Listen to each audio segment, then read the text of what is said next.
Okay, greetings, everybody, and welcome to our Macro Hive debate. This one will be on gold versus Bitcoin, out with the old, in with the new. And on this debate, we have two very good speakers. We have John Butler, who's a contributor to Macro Hive and has an extensive history in gold. He's even written a book on the subject, and he has an extensive level of experience in the financial sector, from working for hedge funds to working for top-tier investment banks. And then we also have Lyn Alden, who's well known to many people in our audience. She's has an engineering background, but her main focus these days is on research, where she has an excellent asset allocation product focusing on equities as well as other asset classes, including Bitcoin. Now, before we start the debate, I just wanted to give a bit of background to myself and on Macro Hive. So for the benefit of the audience, my name is Bilal Hafeez. I'm the CEO and founder of Macro Hive. Macro Hive is a platform and a research group where we do research on markets for individual investors as well as institutional investors. We've been around for about 2 years now, and we've been growing ever since. Before that, in terms of my personal background, I've always been on the sell side, JP Morgan, Deutsche, and Nomura, where I ran various research groups in the macro side, FX, rates, cross markets, and so on. Now, I did want to share some background on Macro Hive before we start the debate. And the first thing I wanted to show was our website, the macrohive.com website. This is where you can, if you're an individual investor, get access to our research that we produce. So the research you see on this site comes from the in-house team at Macro Hive, but also from outside contributors as well. So we get many other independent researchers who contribute and write columns for this. So an example, a piece came out today that I actually wrote, which talks about the recent inflation data. We have another piece here written by Sam in our team, which summarizes some recent academic work, which looks at the long-term performance of equity markets as an asset class, looks at data from over 170 years across 39 countries, and finds that in many cases, your returns are less than inflation over a long time horizon. So one needs to be cautious about how one looks at equities. And of course, we also have our podcast show, which is widely followed. It's one of our most sort of popular offerings that we have. Recently, we had Charlie Ellis, who used to be on the Yale Endowment Fund. And before that, he also set up Greenwich Associates. And he talks about the value of index investing and how hard it is for active managers to outperform. Before that, we had Christian Angermeyer, who talked about exponential growth. He also talked about psychedelics and other such things. And before that, we had the former Deutsche Bank CEO, Joseph Ackerman. So we have and actually over here, we had John Butler as well. Speak of the devil. So we have a great selection of people here too. And in order to get access to all of this, all you need to do is you just need to subscribe to the product. So if you hit subscribe, you come to the product, and then you can just enter your details, and then you can become a member. There's an annual charge here, but you can also pay monthly, which works out to be $30 to $40 a month. I wanted to point out the payment page, because if you subscribe to the annual subscription, you can pay with your debit and credit card, but you can also pay with cryptocurrency as well. So you can pay with Ethereum or Bitcoin or other cryptocurrencies. So this is an example of how crypto is starting to be used as a medium of exchange. The issue is, I guess, if you do believe Bitcoin is going to go up in value, then is it wise to use that to pay for your subscription? So that's I'll leave that as a separate question. So that's one product we have, and then we have a more high-end product for institutional investors. And so this is the high-octane stuff. This is this is something where we have models, indicators. We have trading models that give you signals to trade different markets. So, for example, we have CTA models, which gives you, like this S&P model here. It's giving you a buy signal for S&P, has a Sharpe ratio of over 2 for the last year. We have reports on carry trades. We have alternative data reports. We have models on machine learning. We have my trade ideas. So currently, these are some of my trade ideas that you have over here. It cuts across rates, equities, and FX, and just all the major asset classes. It's annualized returns of around 16%, so we've done quite well. So this product is called Professional, and this is geared towards institutional investors. So it's a higher price point, but you get a lot more research for that price. So that's some of the background to Macro Hive. So hopefully the audience now is able to understand where this is coming from. And one of the things we try to do at Macro Hive is we try to be a broad community. Our main criteria is we just like to work with people who are detailed, analytical, do their homework, and then we like to share their work. And both John and Lyn are excellent examples of that as well. Now, in terms of the format of this debate, what we're going to do is we're going to get each speaker to speak for 10 minutes, where they'll present their case. Lyn in favor of Bitcoin, John in favor of gold. Then they'll each have an opportunity, a 5-minute opportunity to rebut each other's points. And then we'll open it up to questions from the audience. So if you do, as an audience member, have a question, then just go to the Q&A box at the bottom of the Zoom window and just type in your question. Then I'll moderate the questions and fire them over to John and Lyn. Now I'm going to share the screen now to go to the presentations. And I first just wanted to, from my side at least, provide some context to this debate. And I just wanted to, first of all, talk a bit about the inflation data we've seen recently, because I think this is a big part of the reason why people have been focusing on gold and Bitcoin. The first thing to note is that the inflation data that we saw yesterday was very high. So headline inflation came up above 5% year on year. So that's a very high headline inflation rate, and that's a high since 2008. So although the number is 5%, it was only 2008 when we saw a similar number. So at this stage, we're not back to where we were in the 70s, which were much, much higher at the headline rate. But if you look underneath the hood and look at core goods, so this is just the goods sector, excluding energy and food, that inflation rate is starting to approach almost 10%. So core goods have really shot up higher, and they're the highest levels since the early 1980s. The other side, though, is services, which is a larger component of CPI, and that's really quite low. It's only where we were at the start of 2020. And this is really one of the reasons why me personally, I'm actually quite neutral on inflation. If anything, I think the real risk is for inflation to fall very sharply in the next 12 to 24 months. So my view is to fade any inflation spikes. And to just emphasize this point further, if you look underneath the hood, and what I've done here is I've looked at CPI, and I've looked at the level of CPI today versus 2 years ago to get rid of base effects from last year. And what you see is that inflation is kind of annualizing more like 3% if you remove the base effects from last year. And if you look at the goods sector, it's really used cars that have really surged higher. They're annualizing at 20% a year, used car prices. On the services side, shelter prices are actually at a lower run rate than they were a few years ago. Healthcare costs are a bit higher, but I think they're likely to go down.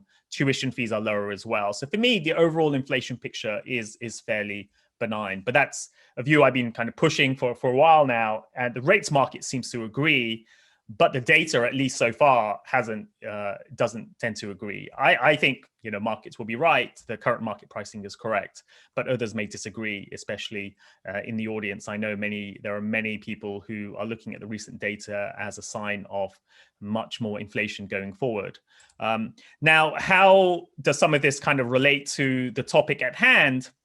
What I show here is the dollar, gold, and Bitcoin over long periods of time. So here, this is the value of the dollar against another currency, against the pound, over the last 100 years, since 1900. And of course, over the last 100, 150 years, there's been lots of inflation. But despite that, the dollar's actually gone up. It's up 250% against the pound. So obviously currencies are a relative game. And so the dollar is actually, on a nominal basis, is up quite a lot over that period of time.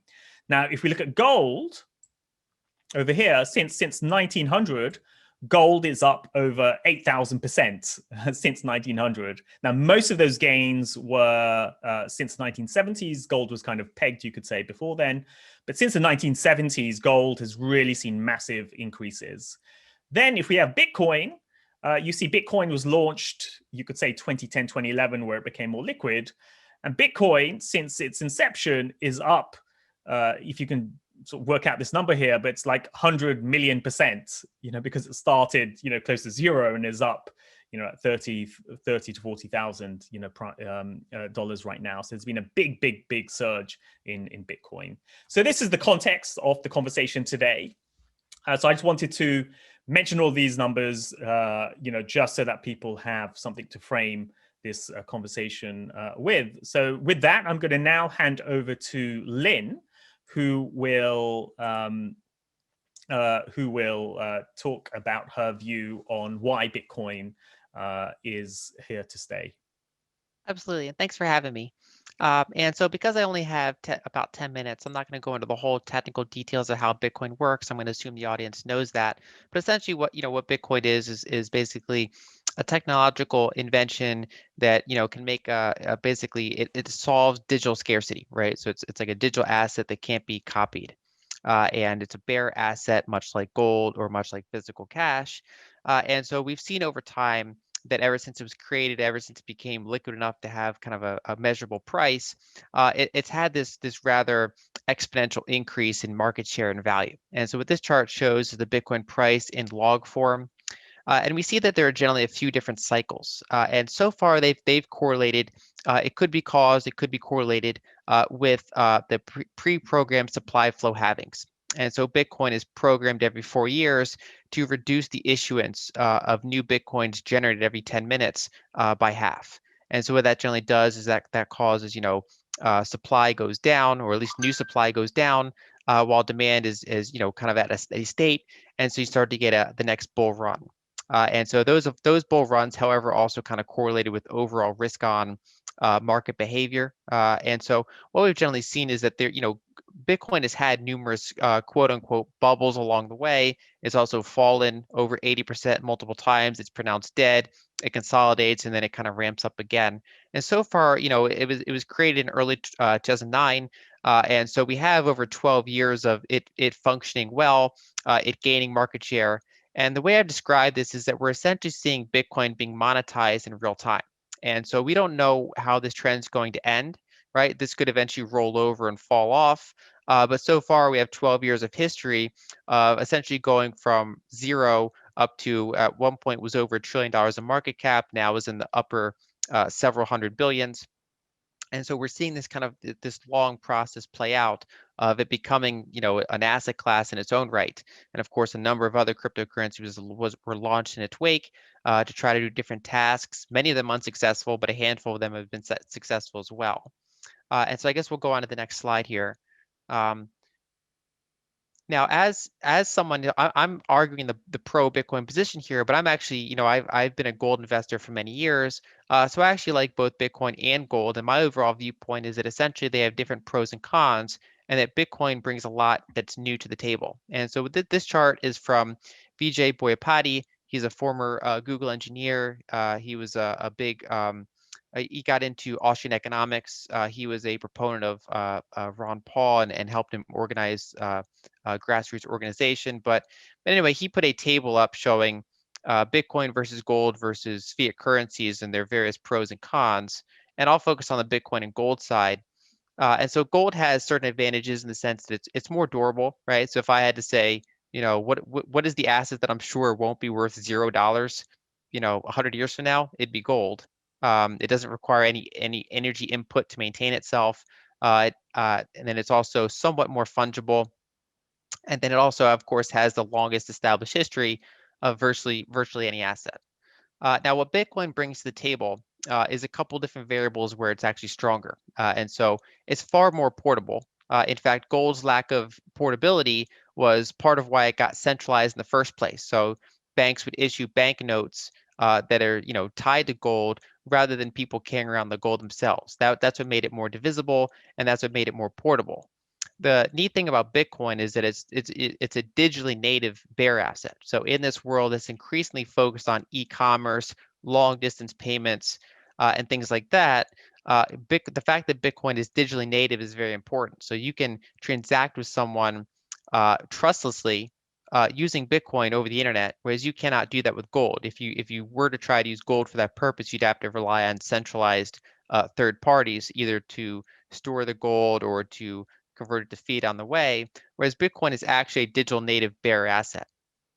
And same wise, for example, if someone were fleeing a jurisdiction, right, and going to another jurisdiction across international borders or through an airport, good luck bringing, 5 figures or more of gold with you. Whereas Bitcoin can be brought through on a smartphone, it can be brought through by remembering 12-word seed phrase in your head, and so it's a very challenging asset to be stopped or confiscated in many ways.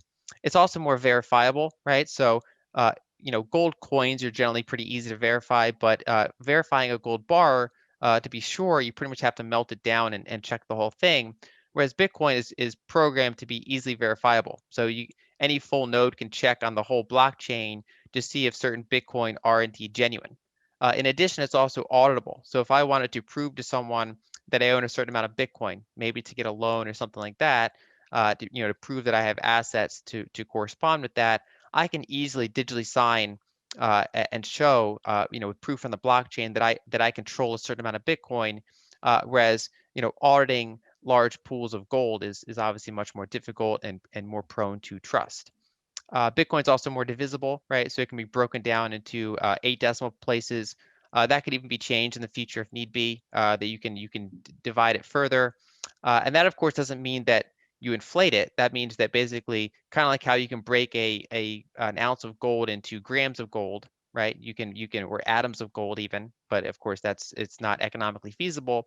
Bitcoin is just divisible. Each one is divisible into very, very small components that have a variety of use cases, especially on the Lightning Network, which I'll get to a little bit later. And then lastly, in terms of scarcity, and so gold still does have an inflation rate, which makes sense. As it's mined, we have a generally small inflation rate of maybe 1.5 to 2%, sometimes a little higher per year. Whereas whereas Bitcoin, the inflation rate goes down every year. It's pre-programmed to do this. And so basically, as we got to this point, now Bitcoin actually has a lower inflation rate than gold, and it's only going to go down from here. So whenever we have halvings, that's going to keep happening.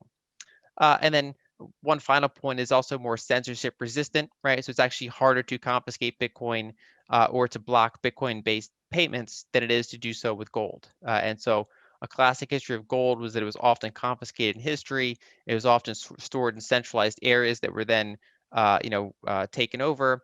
Whereas Bitcoin is actually, for people that know how to handle it properly, is actually very, very hard to confiscate. And so you see things like, for example, the Russian opposition leader, his bank accounts are often shut down, but international supporters or domestic supporters can still sometimes send him Bitcoin because that's actually very, very hard for say, systems of power to block, right? And so it's actually, showing a degree of resiliency that is hard to mimic with other assets. So we'll go on to the next slide now. And so just 2 slides on quick polls. So Gold IRA did a poll. They didn't poll their own audience, obviously, that would be selection bias, but they used the polling service across the United States. And they found that about 11% of people own gold. So about 16% of people own gold or silver, and about 11% specifically own gold, either alone or with silver. That could also be, we could add to that probably with gold ETFs and gold miners. But overall, it's not a very large allocation in many people's portfolios, but it is somewhat widespread. We'll go on to the next slide. There was a study, a poll back in 2019. So that was actually Bitcoin was in a deep bear market at that point. And they found that about 9% of Americans own Bitcoin, and it skewed young, right? So if you were a millennial or a Gen Z, you had a much higher likelihood of owning it, whereas if you were older, you had a very, very low likelihood of owning it. And actually, those numbers for the younger crowd are remarkable because if you look at those sub 40 age groups, only about 40% of them or so even own equities, right? So that's kind of the ceiling for owning assets other than cash and things like that. And so when you have 18% of a group own Bitcoin, that's actually remarkably high. And then, of course, that was over 2 years ago. So we have some updated polls since then. And so, for example, I highlight on the right there in that red box, NYDIG recently did a poll and found that 17% of Americans own Bitcoin. And so we're at the point now where, at least among the public in certain countries, Bitcoin has kind of caught up with gold ownership more or less, kind of the same ballpark. And we also see that in many emerging markets as well, where sometimes you have 20 to 30% Bitcoin penetration among the public, because sometimes they might find it difficult to get gold, but many of them do have smartphones and they're able to buy small amounts of fractional Bitcoin. So next slide. Another thing I like about Bitcoin that I think is worth pointing out is that, over time, Bitcoin keeps getting stronger, right? So when you own Bitcoin, there are thousands of people working constantly to make it more useful. And so what this chart is the amount of Bitcoin capacity that's on the Lightning layer. So that's Bitcoin's layer 2. That focuses on the more instantaneous small transactions that the base layer is less suitable for. And so what this shows is that, Lightning came later than Bitcoin, right? So it was conceived in 2015. It was pretty much launched in late 2017. And initially, there was a lot of liquidity added to it. So a lot of Bitcoins were added to it by people trying to bootstrap the network. It wasn't very efficiently allocated, right? So it took about a year for that to kind of consolidate and sort out into more useful place. But then over time, developers continued to add functionality to it. They made marketplaces to manage channels, right? So for people that aren't familiar, Bitcoin's base layer is a broadcast network, whereas Lightning is a channel-based network. And so its limitation, whereas Bitcoin's base layer has a limitation of how much transactions it can do. Lightning has no constraint like that, but it is constrained by liquidity. So the more channels that exist, the easier it is to send payments around the network in this like spider web of payment infrastructure. And so over time, it's gradually grown as it's developed. And this is only a 2 or 3 year period. But what we've seen recently is that it's just hit critical mass, meaning that there's enough liquidity on the network now to be highly functional. So people can reliably send payments with it. They're instantaneous. They're supported by the base layer itself. And so we're starting to see a bunch of apps now start to use it. Some exchanges starting to use it. And so I think this is an area that a lot of investors are kind of sleeping on, because it's been kind of this gradual foundation being laid over the past couple of years. And then only in the past 6 months are the actual use cases really starting to take off with actually commercial applications like Strike or Fold, as well as exchanges beginning to use it. And so that's one thing to keep in mind for something like Bitcoin is that it's that whole thing of software eating the world, right? It's basically we're laying a foundation, and you always have this decentralized network of different participants that are constantly working to make that a more potent network. And so my last slide. We do face regulatory risks, right? So any new technology, any sort of paradigm shift is naturally going to be pushed back by legacy players that are affected by it. And one example I like to use is the period where gold was illegal. And so what this chart shows, the blue line is the 10-year yield that goes through 2020. And the orange line is the annualized inflation-adjusted forward return you would get if you bought the 10-year treasury that year and held it to maturity over the next decade. And so what you saw is that, the whole period from the 30s up to the 70s was generally a terrible time to buy treasuries. You just lost purchasing power. You got inflated away. And of course, that's the whole period. That's the 40-year period where gold was made illegal, right? So gold was the dollar was its peg versus gold was first reduced and then eliminated. Gold ownership was made illegal, except for very tiny amounts for things like wedding rings and collectibles and things like that. And yet, of course, that was a time where owning gold would have been great because it went up 7x. And it, of course, massively outperformed the dollar. It outperformed what you could get by holding treasuries or bank accounts. And so there are regulatory risks, whether for gold, whether for Bitcoin, as we go forward this decade. But I think it's important to keep in mind that most technologies, when they hit a critical mass, are very, very hard to stop. So, electric vehicles had pushback from the prior industries. Electrification had pushback. Airplanes had pushback. Whenever you kind of push back against legacy systems with a new technology, you're naturally going to have a lot of pushback, and there will be challenges along the way. But that's how I'm framing it. I think that overall, I still like gold as an asset, but we are seeing the rise of a digitally native bear asset that I think is likely to continue to gain market share as it has over the past 12 to 13 years. So that'll end my first set of slides. Great, thanks, thanks, Lyn. That was excellent. Okay, so let's go over to John for his segment. Thanks, Bilal, and thank you, Lyn. That was very helpful. I think it's important in a healthy debate to try and identify points of agreement, because then, of course, that will highlight salient points of disagreement. So thank you. Now, I'd like to preface my own remarks by stating right up front that I think the current monetary system is not fit for purpose, is dysfunctional. And I believe that basically the US Federal Reserve has been leading the charge towards a chronic inflationism in monetary policy, which has taken over the entire world, which has implemented a de facto regressive tax on the poorest members of society. And it has also generated very large economic imbalances, which show up periodically in financial crises and the boom-bust cycles that we saw most recently in 2008, 2009. And so I'm hardly going to defend the current system. And in fact, this is kind of why I admire Bitcoin. And I think it's no surprise that Bitcoin originated pretty much right in the middle of that most recent financial crisis. And so there are things I admire about Bitcoin. And indeed, that's where I would like to begin. So the first thing that I admire about Bitcoin is that it arose spontaneously. It was not imposed upon us. Nobody has forced anyone to adopt it.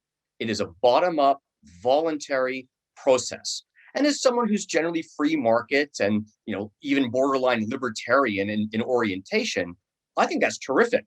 I mean, I wish more things in our society would arise that way, and relatively fewer things would arise in some imposed authoritarian top-down fashion. So, well done, Bitcoin, on that point. And related to that first point is that, of course, the Bitcoin ecosystem, not just the blockchain itself that powers Bitcoin, but the entire ecosystem of exchanges, Lightning Network that Lyn referenced, everything else, all of this exists independent of any authority. Now, that said, you do see around the margins the beginnings of some tension in some regions with regulatory authorities, but at base, the origin of Bitcoin and the way it's designed and structured exists and can exist independent of authority. And I think that's terrific. I think that's a great answer to what we've seen with a generally not well-functioning, if highly regulated monetary policy in recent decades. And now putting on my other hat, one who's somewhat educated in the sciences, Bitcoin employs elegant mathematics and logic. I admire that. And indeed, all of the great progress of civilization, to the extent it's had anything to do with technology, it's been dependent on advances in science and mathematics. I mean, Archimedes, Newton, Einstein. The fact is, when great breakthroughs are made, they tend to be beautiful and elegant equations that provide the basis for that next generation of progress.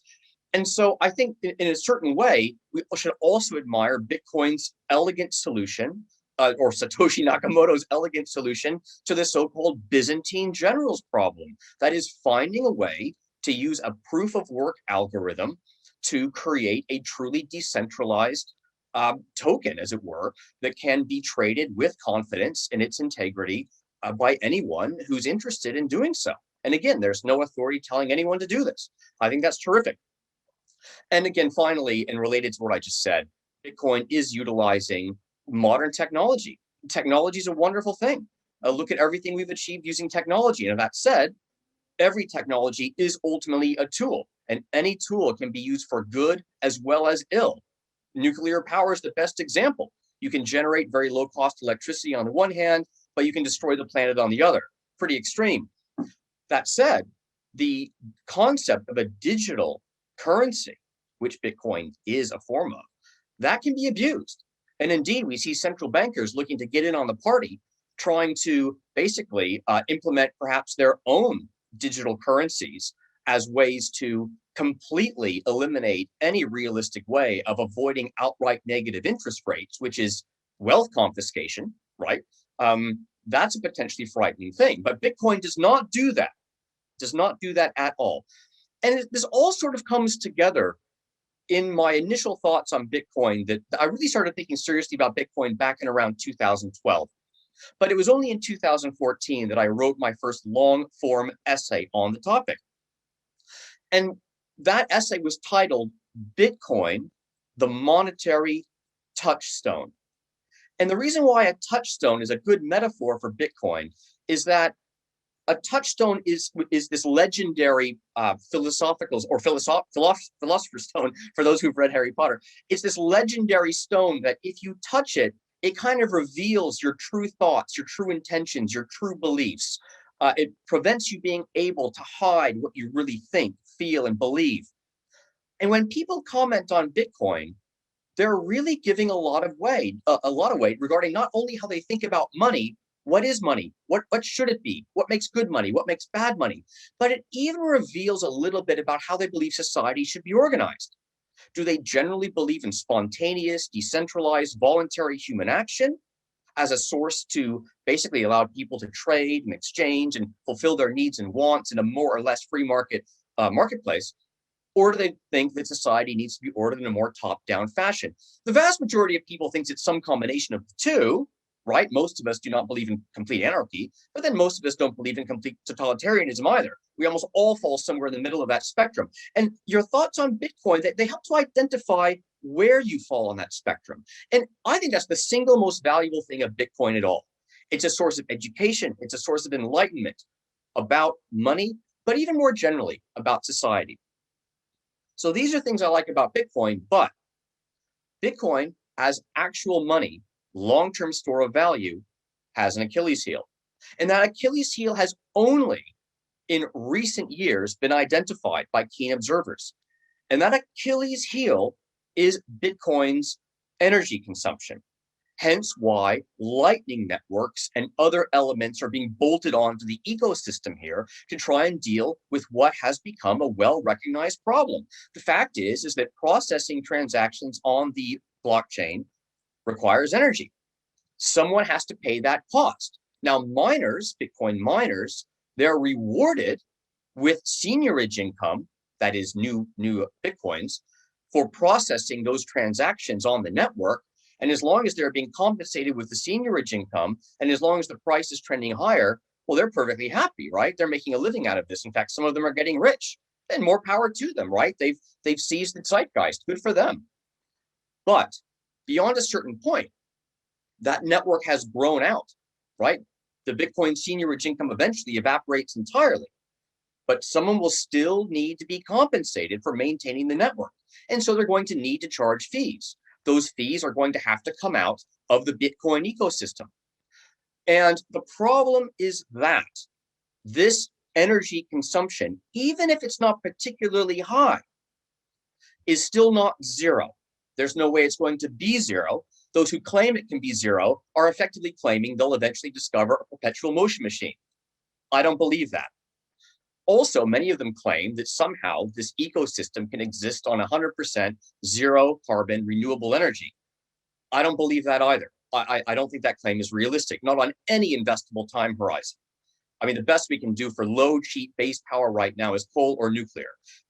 One of them is very dirty, and one of them creates what's just about the most toxic substances known to man that don't even exist naturally in the known universe. So now they both have their downsides. And if you're going to be a competitive Bitcoin miner, you're going to have to rely to some extent on coal and nuclear. You do have the cluster up in Quebec that lives on hydropower, excess hydropower, but that excess hydropower capacity, of course, was heavily subsidized by Canada through the years. And if Bitcoin is reliant on government subsidies, I'm not sure that's what we really mean by decentralization and absence of authority. And finally, to close on that point, that means that Bitcoin, in order to solve its energy consumption issue, is going to have to centralize to some degree. Call it Lightning, call it an exchange, call it whatever you want. These entities do represent points of failure, possible points of failure. They're created by humans. They can be mismanaged by humans. They can be corrupted by humans. And arguably, although this is a stretch, the same could be true of Bitcoin itself. Anything created by man can be destroyed by man. Now let's turn to gold and let's compare gold with Bitcoin. There's actually a lot that is similar, right? I mean, we saw Lyn point that out. Gold also arose spontaneously as natural money. Anthropologist David Graeber helped to point this out in his book. Ludwig von Mises pointed this out roughly 100 years ago, actually slightly more than that now. Okay. Also, gold exists independent of any authority. I mean, well, okay, Mother Nature, fine. Okay, Mother Nature had to create it. I guess there is a certain authority there, but it's not a human authority. It's not a terrestrial authority. It doesn't have any residence on planet Earth per se. Gold is gold, right? And therefore, and this is interesting, because gold was not created by man, it's harder to manipulate by man. Now, bear with me on this point. The fact is that gold is non-reactive. It's the most non-reactive element that is in metallic form, although it's very close to platinum in that regard. And the thing is this, is that what it means is that it is an ideal conduit for information. Now I'll put on a different hat, information theory. Bell Labs back in the 1940s and 50s was tasked with sewing together the US telecommunication network, and they had to find the best way to do that. Basically, it comes down to a trade-off between centralization and decentralization. After all, you want as much decentralization as possible. Everyone wants a phone in their house, but you needed to have regional exchanges that would combine those calls through an exchange and match them, and then occasionally longer distance match to another exchange, so on and so forth. They actually derived the mathematics necessary to determine the most efficient possible use of information and the least consumption of energy required to transmit and maintain that information. And guess what they discovered? They discovered that the laws of information theory are the same laws. They reduce to the same laws as physics, the second law of thermodynamics in particular. That is, that a zero entropy system, one that does not decay or corrupt, is the best conduit for information. But of course, you're going to have to layer stuff on top of that. You're going to have to build an ecosystem on top of that. But the base layer on which you stack everything else for that ecosystem should be stacked on a zero entropy base, if possible. That's what gold represents. Gold is zero entropy. So basically, any financial system using any technology, decentralized or not decentralized, is going to have to stack on something as money. And it's going to have to pay the cost of the entropy of that something over time, a negative cost of carry. You want your money, your base money on which you stack, you want that to be the lowest cost, lowest entropy money possible. That enables the most efficient financial system possible. And this idea that gold itself needs to move to facilitate any of that is simply wrong. The gold never needs to move. It can be sitting in a vault in a safe, neutral jurisdiction like Switzerland. All you're exchanging through the networks, call it Lightning, call it whatever you want, all you're exchanging is title to the gold. That's all you need to exchange. The physical gold never needs to move. And therefore, gold is in a position to be the most portable store of value ever known to man, because all you have to do is combine physical gold in a safe and secure jurisdiction with the latest cutting edge exchange technology for the title to that gold. And you can trade it in micrograms, you can trade it in millionths of a gram, you can trade it in whatever infinitesimal amount you want. Gold is gold, right down to the level of the individual atom. And so I believe, and I'll close with this, I believe that in the same way when all the ancient civilizations and societies came in contact with each other and they traded with each other, the fact is many things have been used as money, right, over time. Seashells, salt, okay, para beans, you name it. But when any of those societies has ever come in contact with a society that used gold as money, when it came to international trade, gold always won. Every time, gold always wins. That's the lesson of history. It's also the lessons of physics, especially the second law of thermodynamics. And that's why gold always wins. And that's why gold will win as the store of value over time vis-a-vis Bitcoin. Great. Thank you very much. Thank you very much, John. That was very compelling arguments that you made there. Now, what we'll do now is we'll go on to rebuttals. But in order for Lyn and both of yourselves to kind of have a bit of time, I'll spend a minute or two talking about something else. So Lyn, you can think about how you want to respond to John, and equally, John, you think about how you want to respond to Lyn's presentation. What I just wanted to mention from our side is that Macro Hive, we've been around now for 2 years, and there's a few different ways you can engage with Macro Hive. One is to become a member, and then once you become a member of our main platform, you also have access to a Slack chat room as well, where members talk to each other, as well as Macro Hive research team as well. So that's another sort of feature of Macro Hive, which people do quite like as well.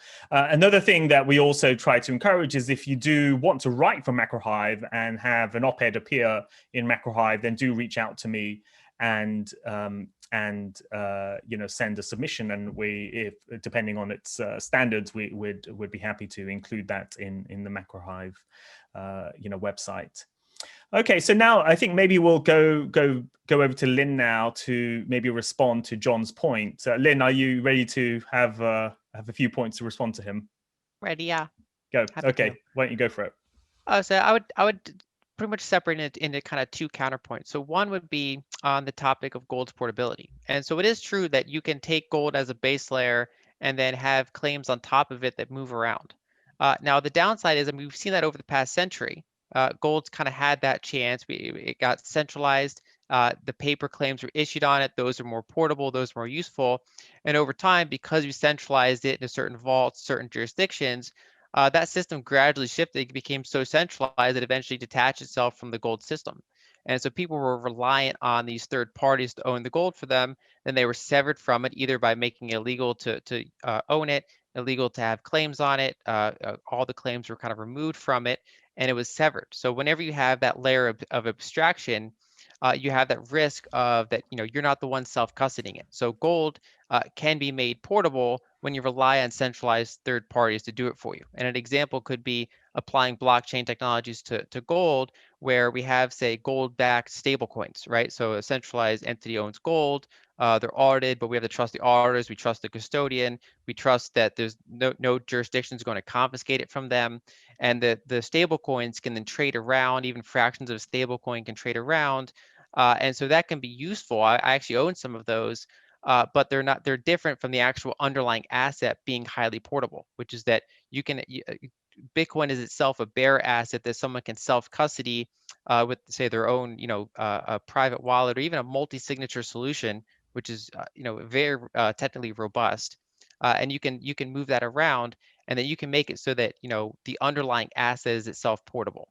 The second thing that's important is the topic of energy. And so if we look at an apples to apples comparison, right now, for example, the financial system works on a series of layers. So you have something like Fedwire, which is, large underlying settlements, and then you have layers built on top of that for like Visa transactions and things like that. And those are more reversible. Those are for smaller transactions, and they eventually settle on those deeper layers. But it still requires a lot of layers of trust there. Now, what the cool thing about Bitcoin is you have this base layer, and then you can have either custody solutions or non-custody solutions for those extra layers. So you can have custodied ones like exchanges like Coinbase or services like Cash App, where someone doesn't want to handle any of the technical details. They're willing to rely on a third party to hold it for them and do the transactions. That's fine. On the other hand, you have something like Lightning. Lightning's not one company, so Lightning is a set of implementations, and multiple companies actually can make their own Lightning implementations that are interoperable, and you can have non-custodial Lightning. So you can run your own Lightning full node, and it's the smart contract works in such a way that it's programmed down to the base layer, and so you actually never give up control of your Bitcoin if you use Lightning in a fully self-custodial way. And so just like the other solutions, there are custodial Lightning apps, and there's also non-custodial Lightning apps where you are always in full control of the Bitcoin on that layer.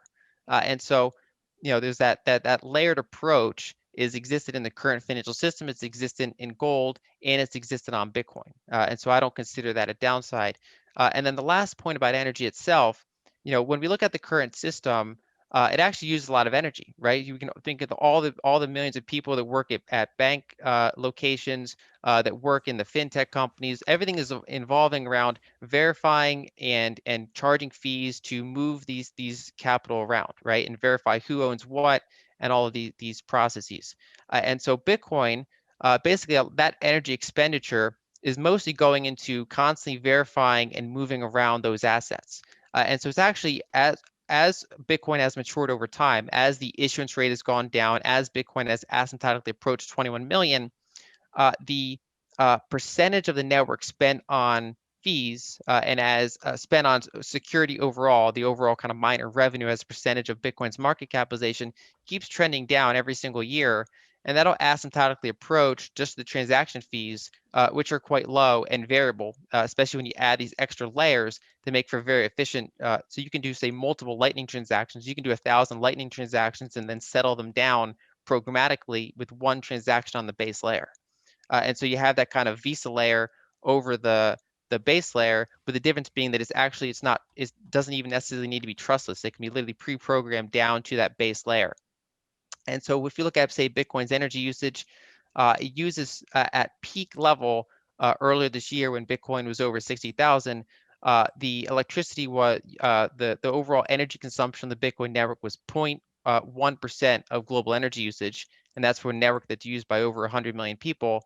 And for anyone kind of following how that scales, the percentage of market capitalization spent on energy will keep decreasing down to a certain kind of minimal level. And it doesn't, we'll see if that's, say, 0.25% of its network, 0.5%. We'll see how that develops over time. But overall, that's scaling down to a very low level. And then especially when you add those layers, that eventually becomes basically like anything else, software eating the world, where we can run numbers now and see with the energy and the number of transactions, a lot of that's going to security, but then over time that becomes extremely efficient.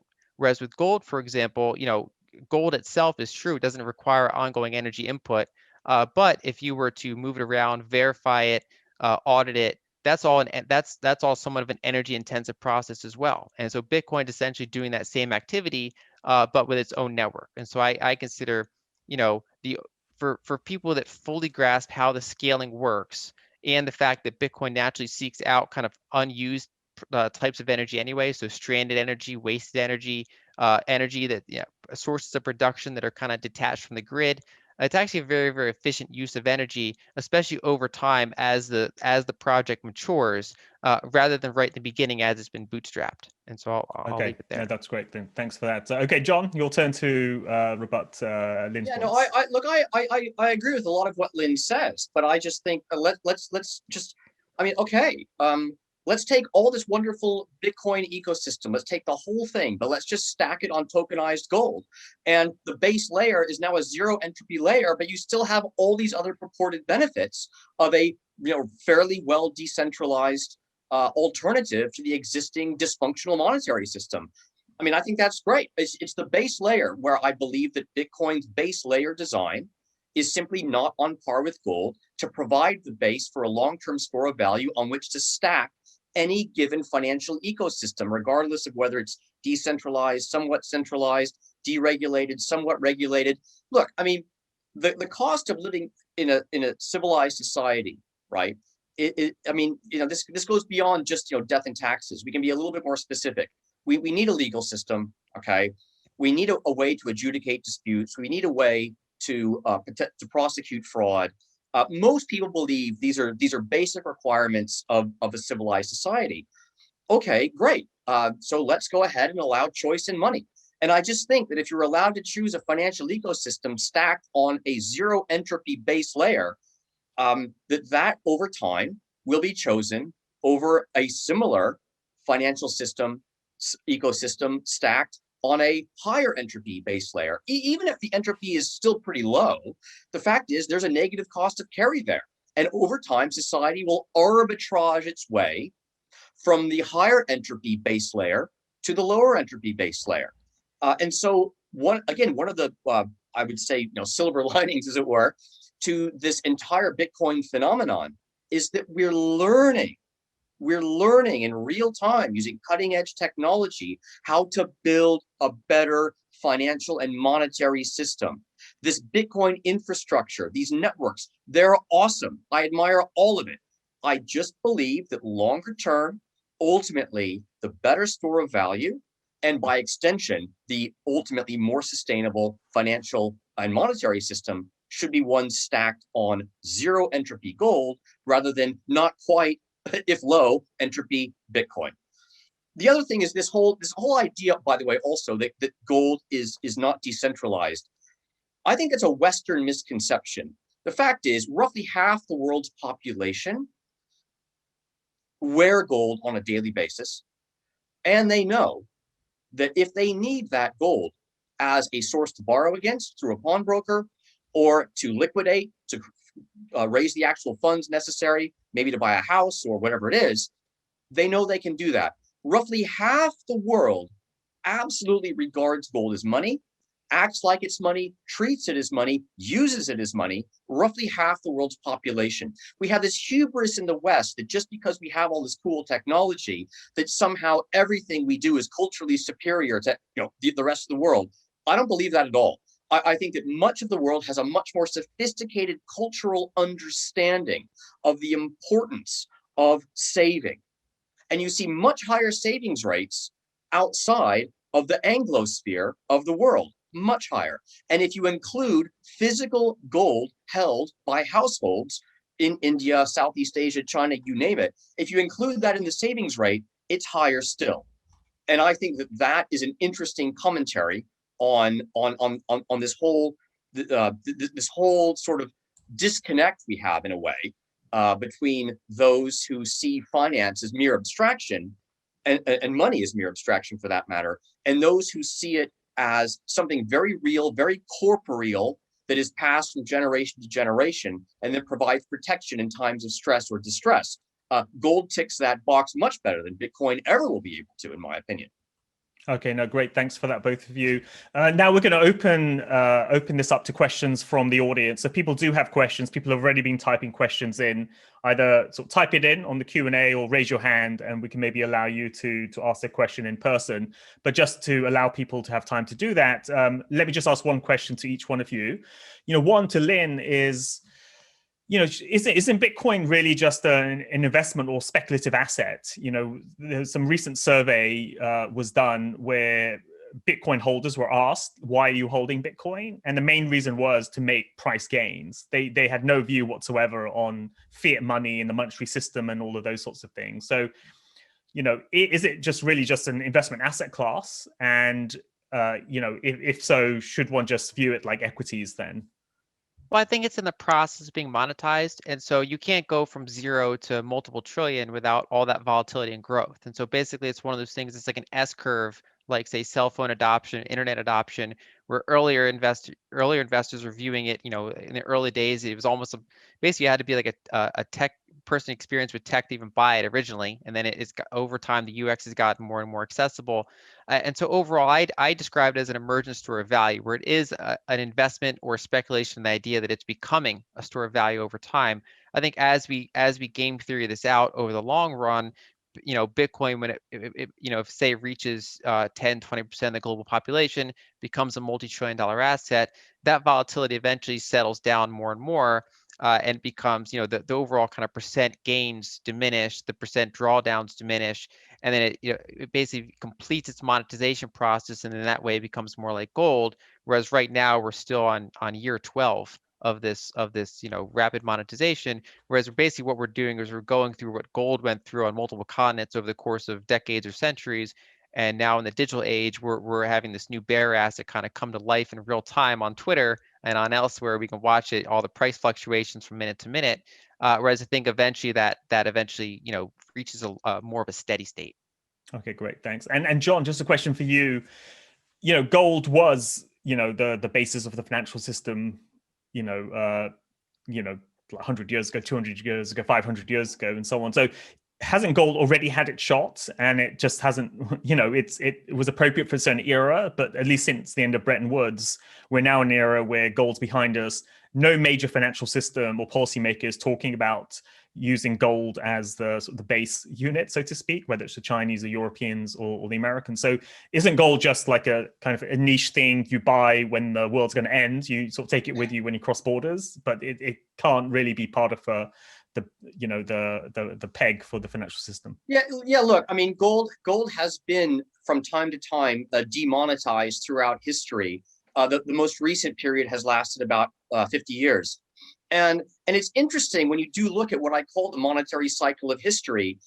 As a general rule, those in authority who are eventually held to account and responsibility for having demonetized or confiscated gold, very bad things tend to happen to these people in the end, because the general public realizes at some point, what a disaster it was. And bad things happen. Okay. King John of Great Britain. Oops. King Charles I of Great Britain. Oops. What about the French revolutionaries? Or what about the Bourbons when they employed John Law to fix their money and finance the the Mississippi speculative bubble? Oops. I mean, look, history is very instructive in this regard.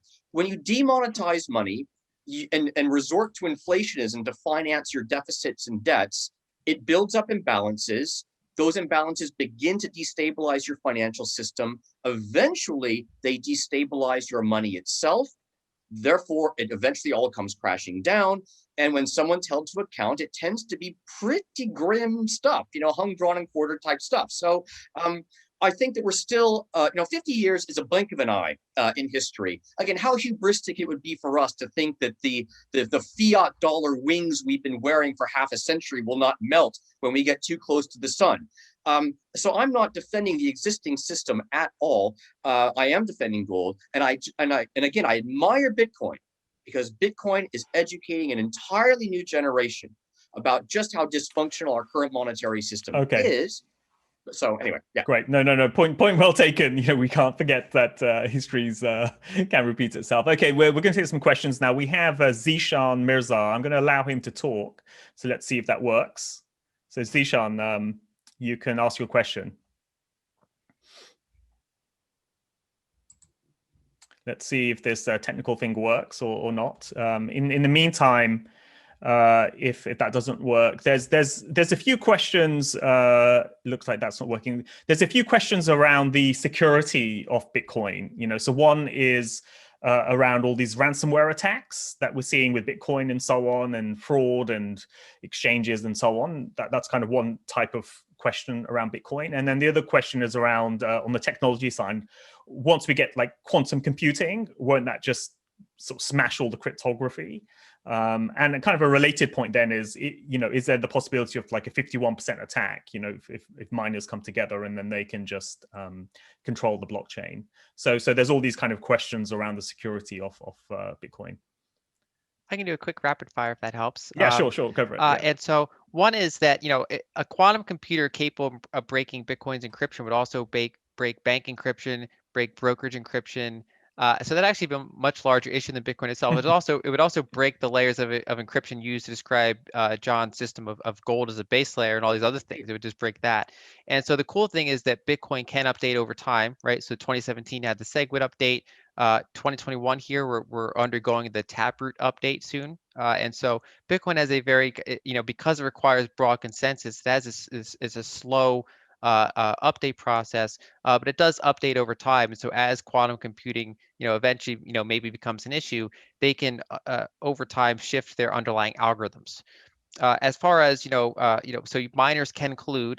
However, people often look at it as the mining pools, but those are still basically individual miners can tap into whatever pool they want. And for example, I actually own Bitcoin miners, and I can choose whatever pool I want to send my hash power to, and I can redirect it to another pool if I feel that pool is going to act inappropriately, or if I feel that pool is getting too big. So far in say 12 years of Bitcoin history, there's never been a 51% attack. Whereas when you look at, say, the smaller coins that have a weak network effect, like some of the offshoots like Bitcoin Cash, Bitcoin Satoshi Vision, some of these other kind of fringe coins, they are vulnerable to 51% attack because their energy usage is lower, their overall, their hash rate's lower. Basically, 1% of the Bitcoin network can choose to go attack Bitcoin Satoshi Vision anytime they want, and they come back and mine Bitcoin, whereas they can't do it the other way around. And so, especially with the China ban, we actually see we've seen even more global decentralization of that Bitcoin mining hash rate. And so you'd have to have collusion on a scale that's almost unheard of between multiple parties across multiple countries that mostly are profit motive driven to do that. And so Yeah. overall, we've so far had a very secure Bitcoin operating history. Okay, no, that's great. Yeah, there's another question on the institutional investor side. So, what's your view on institutional investment in Bitcoin? And I guess I should also add gold as well. So maybe John, maybe you start with that, then we can go back to Lyn.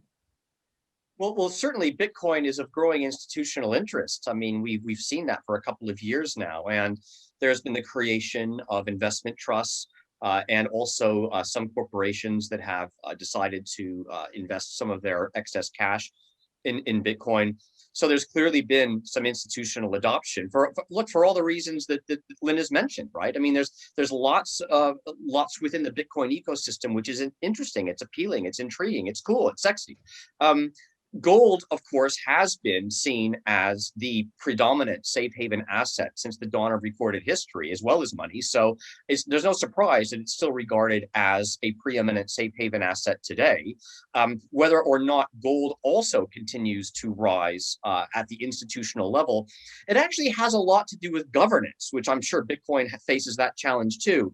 It is sort of odd that the world's oldest, most widely accepted safe haven asset is actually one that many insurance companies and pension funds have strict limits on how much they can invest in it, how much they can hold in it. That has a lot to do with asset liability matching, right? If you have to match assets and liabilities, it's easier to do that in the base currency rather than in something like gold.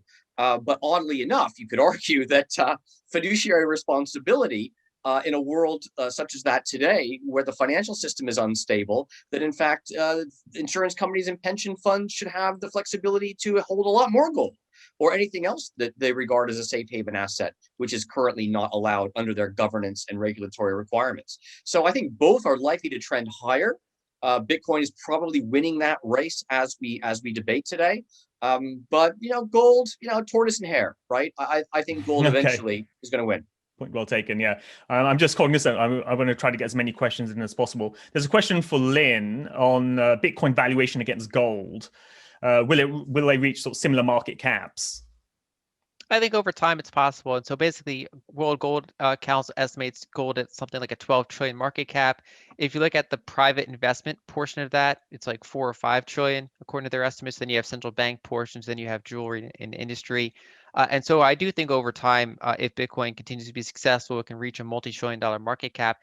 It could be higher because there are use cases that you can do with Bitcoin that you can't do with gold. And so, for example, the fact that it's so divisible and Lightning Network is nearly free micro transactions or medium-sized transactions, you can do things like there are applications like Stinks Chat right now, where you can have you can stream like micro payments to podcasters, for example. You can give them 20 cents worth of fractional Bitcoin, and if a large portion of the audience does that, then that can be a revenue source for them that is not tied to ads and things like that. And so basically, when we have this kind of native micro payment base layer, that potentially gives more use cases for Bitcoin, but that still remains somewhat speculative. And so I think, there's a reasonable shot that it becomes half as big as gold, reasonable shot that it becomes as big as gold. And then if it does become wildly successful, could be 2-3 times the size of gold. Okay, now final question. We've got a few questions on your forecasts. So, John, say for the next 2 to 3 years, what's your forecast on gold?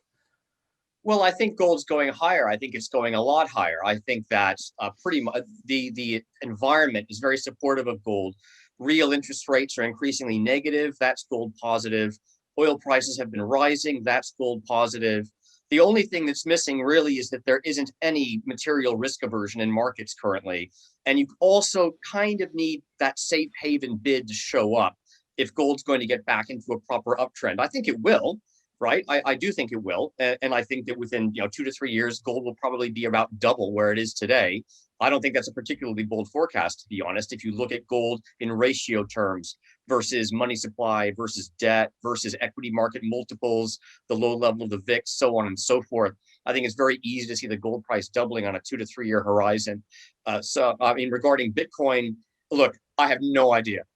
I honestly have no idea. I suspect it will still have a lot of momentum as it's adopted more and more for speculative purposes.